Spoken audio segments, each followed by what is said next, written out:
બાજુ આ લોકો આપણા કઈ કોમર્શિયલ આપણું કરવાનું થાય છે, આપણે કઈ બાંધકામ કરવા જઈએ છીએ, કઈ ધંધો કરવા જઈએ છીએ, ત્યારે તો આપણને 70 જાતના પરવાનગી માંગે છે આ લોકો. ટાઉન પ્લાનિંગનો પરવાનગી લાવો, નગર નિયોજનનો નકશો લાવો. આજે તમે કોઈને ભાડા પેટે બી જમીન આપી હોય, કોઈને ભાગમાં બી તમે આપી હોય ને, એને બી પરવાનગી નથી આપતા.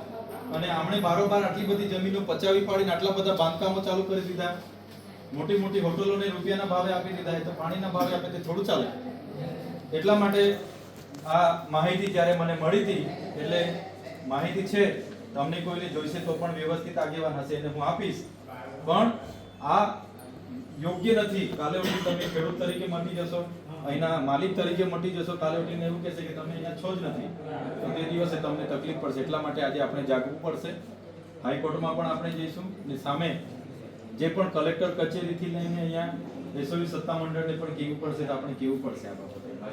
અમારી જમીનો તમે આ રીતના ગેરકાયદેસર પડાવી લે તો બિલકુલ ના ચાલે. એટલા માટે જેવી માહિતીઓ અમને મળી તો તમને બધાને મળીને અમારે આપવાની જરૂર હતી. એટલા માટે છે આપણી પાસે માહિતીઓ કાઢેલી છે. સાથે સાથે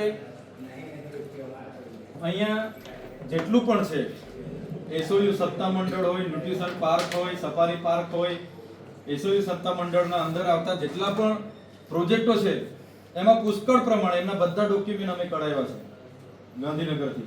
પુષ્કળ પ્રમાણમાં ગ્રાન્ટો આપણા ટ્રાઇબલ સપ્લાયની વપરાય છે. આપણા આદિવાસી બજેટ, જે ટ્રાઇબલ બજેટ કહેવાય ને, એના કરોડો રૂપિયા અહીંયા વપરાય છે. અને કરોડો રૂપિયાના જે તે વિભાગના લોકો કોઈ પરવાનગી વગર કરોડો રૂપિયા ચિલ્ડ્રન ન્યુટ્રિશન પાર્ક હોય, સફારી પાર્ક હોય. સફારી પાર્ક તો હમણાં રિલાયન્સને આપી દીધું.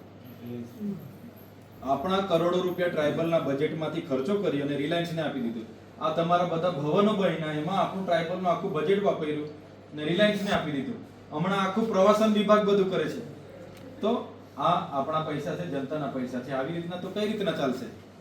વિકાસમાં આપણને બિલકુલ વાંધો નથી, પણ આપણા ભોગે વિકાસ કરે છે. આજે તમને રિક્ષાવાળાને નથી જવા દેતા, તો રિક્ષાવાળાનો શું અધિકાર નથી? અહીંના સ્થાનિક છે, જે પણ તમે કરો એમાં સ્થાનિક લોકોને પહેલા રોજગારી આપો, સ્થાનિક લોકોને પહેલા ધંધામાં તમે સામેલ કરો. અને તાલીમ, ઘણી વખત અમે રજૂઆત કરી એટલે એમને તાલીમ નથી કે એ લોકોને આવડતું નથી. તો તાલીમ માટે તો આટલી મોટી આઈટીઆઈ ને બધું બનાવેલું છે, તો તાલીમ આપવાની જવાબદારી તો તમારી છે. સાચી વાત છે કે ખોટી વાત છે?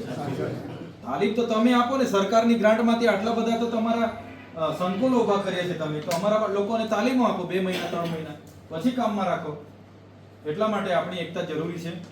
આ વાત નાની છે પણ ખૂબ મોટું આવનાર દિવસોમાં આપણને નુકસાન થાય એવું છે. 73 ની જમીનોમાં જેના ગેરકાયદેસર બીજા લોકોએ બાંધકામ કર્યા હોય, બધા જ લોકો તમે પોતપોતાના જૂના છના નમૂના હોય બધું કાઢીને તમે આવજો. આપણે એમાંથી એક સારા ખેડૂતની સમિતિ બનાવીશું અને એ સમિતિ થ્રુ હાઈકોર્ટમાં આપણે પિટિશન કરવું પડશે. આ તમારા જેટલા પણ પ્રોજેક્ટો છે એમનું બધું કોણે ક્યાં પૈસા વાપર્યા છે બધું જ મારી પાસે છે. તો એવું લાગે કે આ બધું છે ને અબજો રૂપિયાનું કૌભાંડ આપણે ત્યાં ચાલે છે. ને બજેટ કોનું? આદિવાસીઓનું ટ્રાઇબલ બજેટમાંથી ખર્ચો કરે છે, વન વિભાગના બજેટમાંથી ખર્ચો કરે છે, પ્રવાસન વિભાગના બજેટમાંથી ખર્ચો કરે છે. તો આવું બધું નથી ચાલતું. બધું કરે છે એનો બી વાંધો નથી, પ્રોજેક્ટ પૂરો થાય એટલે એને ખાનગી સંસ્થાને રૂપિયાના ટોકન પર આપી દે. એટલા માટે તમને આજે મળવાનું થયું એટલે આ બધા વાતો અમે કરીએ છીએ.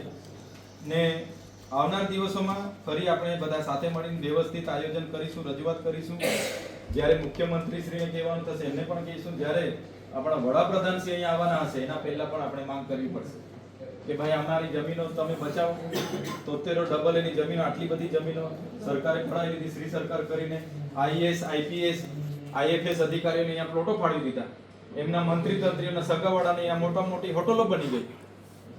આવું નહીં ચાલે ને યાર. જે તે વખતે સરદાર સરોવર નિગમમાં આટલી બધી જમીનો થઈ, કઈ વાંધો નહીં. જે જમીનો આપણા ખેડૂતોની હતી 73 ની, એ તમામ જમીનો પર આ રીતનું ગેરકાયદેસર બાંધકામ છે. એટલે તમે બધા જેમની પણ રજૂઆત હોય તે મળજો, આપણે બધા સાથે રહીને કરીશું. આ ગુજરાત